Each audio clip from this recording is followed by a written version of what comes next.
Krisis ekonomi apa yang paling parah dalam sejarah Indonesia?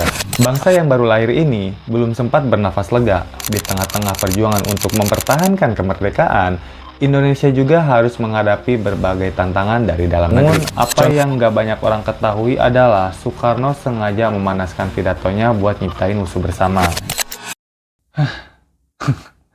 Kayaknya kalau nunggu video part pertama dapat 1000 views, video part 2 soal krisis ekonomi terparah dalam sejarah Indonesia ini gak akan rilis-rilis deh.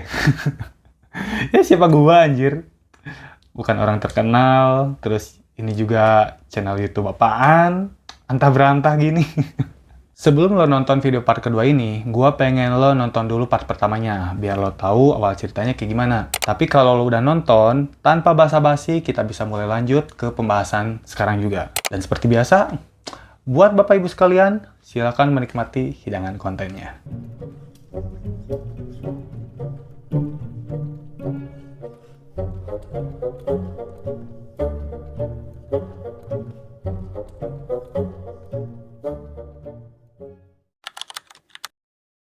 Pada tahun 1964, muncul kabar bahwa kesehatan Soekarno semakin menurun. Kondisi ekonomi yang masih hyperinflasi dan isu-isu negatif lainnya memicu terjadinya G30S pada tahun 1965, yang berakhir dengan pembunuhan 6 jenderal dan 1 perwira. Diri Gerakan 30 September atau G30S. G30S PKI. Ya, sebut Gerakan 30 September atau G30S. Kontroversi seputar G30S ini masih berlanjut hingga sekarang. Namun dampaknya adalah melemahnya kekuasaan dan akhirnya digulingkannya Presiden Soekarno. Pada 11 Maret 1966, sebuah surat perintah yang bersejarah dikeluarkan atau diterbitkan, yaitu Super Semar, singkatan dari Surat Perintah 11 Maret. Isinya itu memberikan kewenangan penuh kepada Maijen Soeharto yang saat itu menjabat sebagai Kopkamtib, buat mengambil segala tindakan yang diperlukan buat mengembalikan ketertiban dan keamanan di Indonesia. Nah, surat ini jadi titik balik dalam sejarah Indonesia karena mengakhiri era Orde Lama dan memulai era Orde Baru. Nah, apa penyebab terbitnya surat perintah ini? Kita harus mundur dan melihat kembali kondisi politik dan ekonomi Indonesia di tahun 1960-an. Pada masa itu, Indonesia mengalami berbagai krisis, baik dalam negeri maupun luar negeri. Di dalam negeri, terjadi konflik antara berbagai kelompok politik, terutama antara PKI sama ABRI. PKI, partai terbesar Indonesia saat itu, dapat dukungan dari Presiden Soekarno dan sebagian rakyat miskin. PKI berusaha merebut kekuasaan melalui jalur revolusioner dengan melakukan infiltrasi di berbagai bidang, kayak serikat buruh, organisasi massa, dan bahkan militer. Sedangkan ABRI, sebagai penjaga stabilitas nasional, merasa terancam oleh gerakan PKI. ABRI juga nggak puas sama kebijakan Presiden Soekarno yang cenderung pro-komunis dan anti-barat. Sedangkan di luar negeri, Indonesia juga menghadapi tantangan besar. Di tahun 1963, Indonesia memulai konfrontasi dengan Malaysia, negara baru yang dibentuk oleh Inggris dari bekas jajahannya di Asia Tenggara. Tujuan konfrontasi ini buat mencegah pembentukan Federasi Malaysia yang dianggap sebagai bentuk neokolonialisme Barat. Cuman, konfrontasi ini gak dapat dukungan dari negara-negara tetangga kayak Singapura sama Filipina. Bahkan, konfrontasi ini juga menimbulkan biaya besar buat Indonesia, baik dalam hal korban jiwa maupun anggaran militer. Selain konfrontasi sama Malaysia, Indonesia juga mengalami konflik sama Amerika Serikat, negara adidaya barat yang jadi musuh utama komunisme. Nah, pada tahun 1964, Presiden Soekarno ngumumin pengunduran diri Indonesia dari PBB sebagai bentuk protes terhadap dominasi Amerika Serikat di organisasi internasional tersebut. Di tahun yang sama, Presiden Soekarno juga menasionalisasi semua perusahaan asing di Indonesia, termasuk perusahaan-perusahaan Amerika Serikat. Dan ini membuat hubungan Indonesia sama Amerika Serikat semakin buruk. Amerika Serikat pun mulai ngasih bantuan militer dan ekonomi ke kelompok-kelompok anti-komunis di Indonesia. Salah satunya ABRI. Krisis yang terjadi di tahun 1960-an ini mencapai puncaknya pada tanggal 30 September 1965, ketika terjadi sebuah peristiwa yang dikenal sebagai G30S, di mana di malam hari itu, sekelompok perwira militer yang tergabung dalam Dewan Revolusi melakukan penculikan dan pembunuhan terhadap 6 jenderal ABRI yang dianggap sebagai musuh PKI. Nah, mereka juga menguasai beberapa titik strategis di Jakarta, kayak Istana Merdeka, Radio Republik Indonesia, sama markas besar Angkatan Darat. Mereka ngeklaim kalau mereka ngelakuin tindakan ini buat mencegah kudeta militer yang direncanain sama Dewan Jenderal, yaitu sebuah kelompok yang diduga berisi jenderal-jenderal anti Soekarno. Namun, rencana mereka gagal karena Maijen Soeharto yang saat itu menjabat sebagai Panglima Kostrad berhasil mengambil alih kendali situasi. Dia memerintahkan pasukannya buat menghentikan gerakan pemberontak dan nyelamatin Presiden Soekarno yang diduga diculik sama mereka. Dia juga mengumumkan kalau G30S adalah upaya kudeta PKI dan memerintahkan penumpasan PKI di seluruh Indonesia. Penumpasan PKI ini berlangsung dengan sangat brutal. Ratusan ribu orang yang diduga anggota atau simpatisan PKI dibunuh tanpa pengadilan oleh militer, kelompok-kelompok sipil, dan organisasi-organisasi Islam. Pembantaian ini terjadi di berbagai daerah Indonesia, dan jumlah korban tewas diperkirakan antara 500.000 hingga 3 juta orang. Selain itu, jutaan orang lainnya ditangkap dan dipenjara tanpa proses hukum yang layak.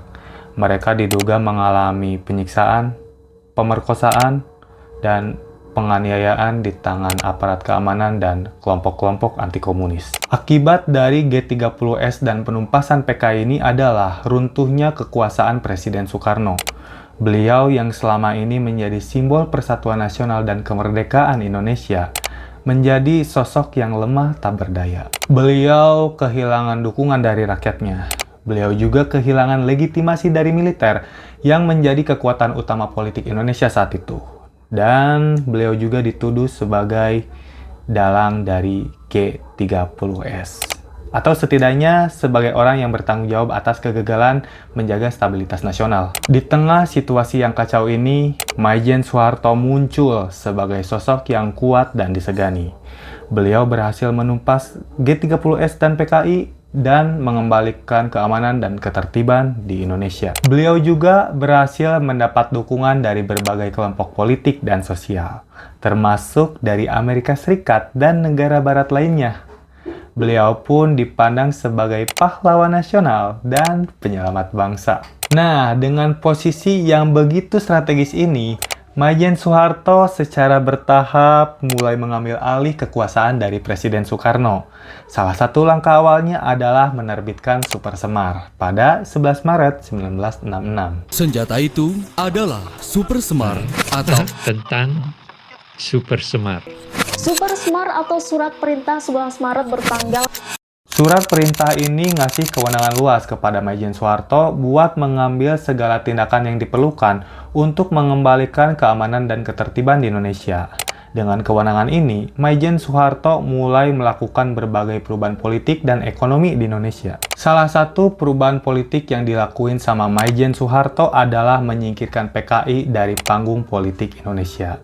PKI dinyatakan sebagai partai terlarang dan semua anggota atau simpatisannya dilarang berpartisipasi dalam kegiatan politik, sosial, budaya, dan ekonomi. Selain itu, ideologi komunis dinyatakan ilegal dan semua buku, majalah, film, atau karya seni yang berkaitan sama komunisme disita dan dimusnahkan. Dengan demikian, beliau berhasil menghapus jejak PKI dari Indonesia. Akhirnya, Maijen Soeharto berhasil menggantikan Presiden Soekarno sebagai pemimpin Indonesia. Beliau pun membentuk sebuah rezim baru yang disebut Orde Baru dan menggantikan rezim sebelumnya yang disebut Orde Lama. Salah satu perubahan ekonomi yang dilakukan Maijen Soeharto adalah menghentikan kebijakan konfrontasi ke Malaysia karena kebijakan ini dinilai sebagai salah satu penyebab utama krisis ekonomi Indonesia pada tahun 1960-an. Dengan menghentikan konfrontasi ini, Maijen Soeharto berhasil menghemat anggaran militer yang sangat tinggi dan mengurangi ketegangan sama negara tetangga. Nah, beliau juga menjalin kembali hubungan dagang yang sempat terputus sama Singapura, yang merupakan mitra dagang penting bagi Indonesia. Dengan memperbaiki hubungan dagang ini, Maijen Soeharto berhasil meningkatkan ekspor dan impor Indonesia dan memperoleh devisa yang dibutuhkan buat membiayai pembangunan. Selain menghentikan konfrontasi sama Malaysia, Maijen Soeharto juga mengakhiri operasi militer tak resmi yang dilakukan Indonesia di berbagai daerah. Salah satunya di Papua Barat. Operasi ini berlangsung sejak tahun 1961 dan menimbulkan konflik sama Belanda yang masih menguasai wilayah ini. Terus ada juga di Timur Timur yang berlangsung sejak tahun 1975.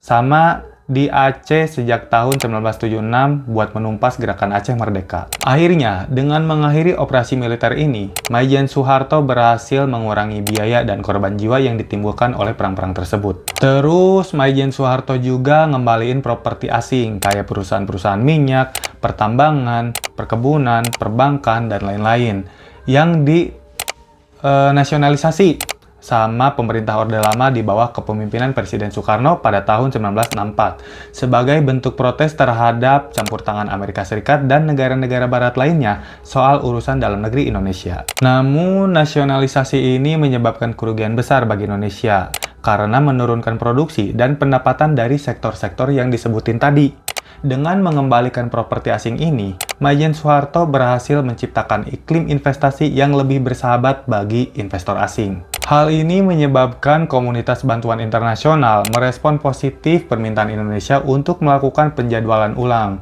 dan memberikan berbagai bantuan luar negeri baru. Dengan melakukan reformasi-reformasi ekonomi ini, Maijen Soeharto berhasil menurunkan tingkat inflasi dari 600% pada tahun 1966 menjadi 100% pada tahun 1967. Meskipun masih tinggi, angka ini jauh lebih baik dari sebelumnya. Nah, pada tahun 1968, inflasi semakin mereda dan kondisi ekonomi Indonesia perlahan mulai pulih. Selain mengatasi inflasi, Maijen Soeharto juga berhasil meningkatkan pertumbuhan ekonomi Indonesia.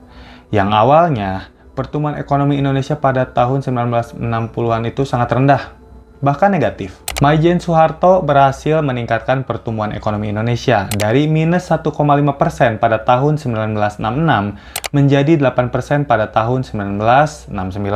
Angka ini menunjukkan bahwa Indonesia telah berhasil keluar dari jurang resesi dan memasuki era pembangunan. Pada tahun-tahun berikutnya, pertumbuhan ekonomi Indonesia terus meningkat, mencapai rata-rata 7% per tahun hingga akhir tahun 1990-an. Dengan demikian, Maijen Soeharto berhasil mengubah wajah Indonesia dari sebuah negara miskin dan terbelakang menjadi sebuah negara maju dan berkembang. Dia mewarisi kondisi ekonomi yang hancur akibat krisis politik dan ekonomi pada tahun 1960-an. Namun, dia dengan berbagai langkah tegas berhasil mengatasi berbagai masalah ekonomi tersebut.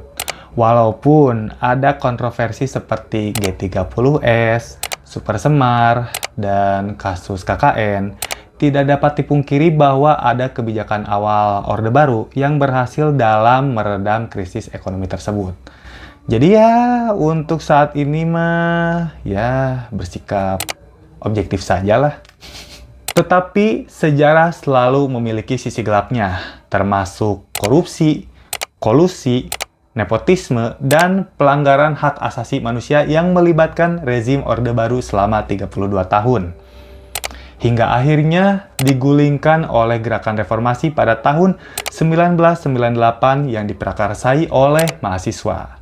Yang salah satunya adalah Bapak tercinta kita dan terhormat kita, yaitu Tuan Bapak.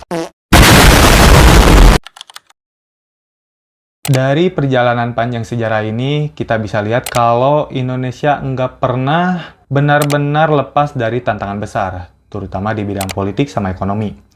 Sejak masa awal kemerdekaan, bangsa ini harus berjuang bukan cuma melawan penjajah, tapi juga melawan ketidakstabilan di dalam negeri sendiri. Era Orde Lama di bawah Presiden Soekarno nunjukin gimana semangat revolusi dan nasionalisme yang tinggi bisa berubah jadi krisis ekonomi dan politik. Ketika pengelolaan negara nggak stabil, inflasi mencapai ratusan persen, konflik politik antar partai, dan kebijakan ekonomi yang nggak stabil. yang akhirnya menjatuhkan legitimasi pemerintahan. Terus munculnya peristiwa G30S sama terbitnya Super Semar jadi titik balik yang menandai berakhirnya Orde Lama dan lahirnya Orde Baru. Melalui berbagai kebijakan ekonomi dan stabilisasi politik, Orde Baru berhasil nurunin inflasi, memperbaiki hubungan internasional, dan mendorong pertumbuhan ekonomi yang pesat pada awal pemerintahannya. Namun, di balik keberhasilan itu, kekuasaan yang terlalu lama juga melahirkan masalah baru, dimulai dari korupsi, kolusi, nepotisme, hingga pelanggaran hak asasi manusia. Semua itu akhirnya memicu gerakan reformasi tahun 1998 yang menandai berakhirnya kekuasaan Soeharto setelah 32 tahun memimpin. Dari sini kita bisa belajar kalau setiap masa pemerintahan punya keberhasilan dan kegagalannya masing-masing. Sama sisi gelap yang disembunyikan oleh para pemenang. Sejarah Indonesia pada masa itu bukan sekadar kisah tentang pergantian rezim, tapi juga tentang bagaimana bangsa ini terus berusaha mencari keseimbangan antara stabilitas, kebebasan, dan keadilan sosial. Dari semua peristiwa yang udah kita bahas, mulai dari masa Soekarno sampai masa Soeharto, gua ngerasa sejarah itu bukan cuma tentang masa lalu, tapi tentang gimana kita bisa belajar supaya kesalahan yang sama nggak terulang lagi.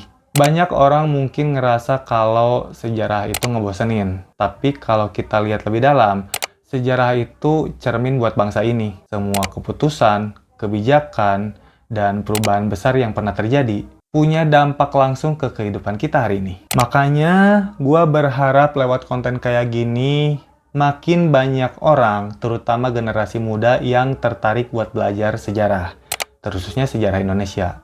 Karena tanpa tahu dari mana kita berasal, kita nggak akan tahu mau dibawa kemana masa depan kita ini. Jadi, terus belajar, terus kritis, dan jangan pernah berhenti buat peduli sama sejarah.